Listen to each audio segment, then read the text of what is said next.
naging perpekto ang aming relasyon at may mga hindi pagkakaunawaan ang aming nakaraan.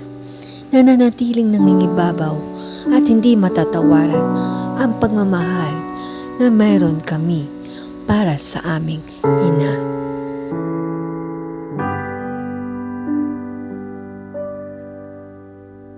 Ang masaksihan ang kanyang pakikipaglaban sa kanyang karamdaman at ang unti-unting paghihina ng kanyang katawan ay naging isang napakabigat at mapait na yugto sa aming buhay na sumubok sa katatagan ng aming pamilya.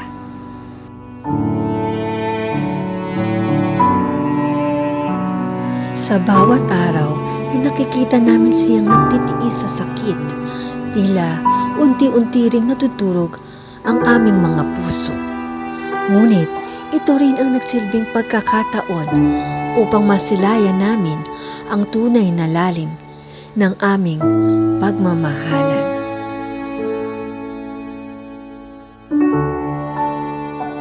Ang kanyang tuluyang pagpanaw ay nag-iwan ng isang malaking puwang na mahirap punan.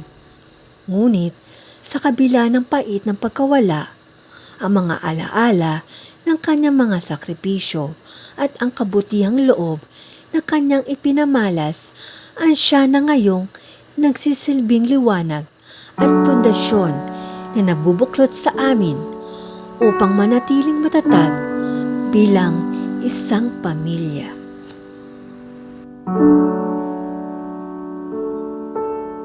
Mami Resi, sadyang masakit para sa amin ang katotohanang wala ka na sa aming piling. Labis naming namimiss ang iyong mga tawa, ang iyong pag-aalaga at ang walang sawang paalala sa amin sa lahat ng pagkakataon. Ikaw ang aming sandigan sa mga kaarawan man o sa mga panahon kami ay may mabigat na pinagdaraanan. Hindi mo kami kailanman pinabayaan, lalo na sa mga sandali ng kagipitan.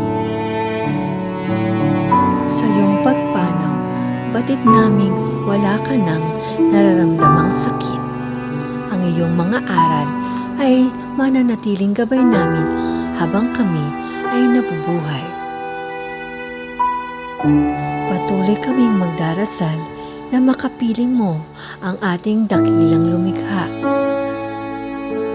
Mahal ka namin ngayon at magpakailanman.